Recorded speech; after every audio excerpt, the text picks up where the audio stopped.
The verse for this week is Mark chapter 12, verse 30, which reads, "And you shall love the Lord your God with all your heart, with all your soul, with all your mind, and with all your strength.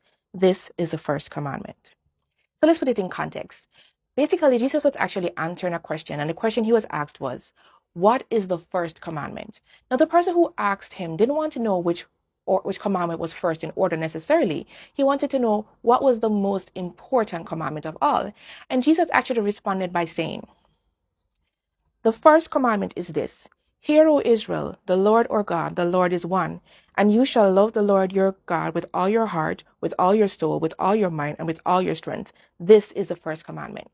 Now, if you actually went into the history of it, you'll realize that Jesus was actually quoting from Deuteronomy 6, right? Because Moses actually said these exact same words to the children of Israel at the time. Now, you may be wondering, why did Jesus say that that was the first commandment when if you go into the 10 commandments, you don't actually see where it says love the Lord your God with all your heart, with all your soul, and all your mind, right? Now, actually, it does. So walk with me through this.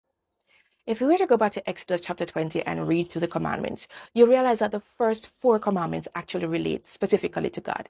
He said that you shall have no other gods before me, you shall not make any idols, you shall not take the name of the Lord in vain, and you shall not profane his Sabbath. Now, all of those, if you really wrapped it up into a bow, it's literally just saying, you shall love the Lord your God with all your heart, with all your soul, with all your mind, and all your strength, right? Because what God was saying, or what Jesus was saying, is that we need to love God with our everything, right? Whatever it is that we're doing, whatever it is that we're thinking, whatever it is that we're feeling, all of that should ultimately be an expression of our love to God.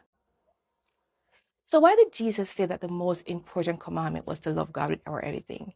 It's because he knew that out of loving God, everything else flows. We will serve, we will treat others with respect and kindness, we will love our neighbors as ourselves. And that is why loving God is the first commandment. So, what does loving God with all of your heart look like to you? Share it with me in the comments.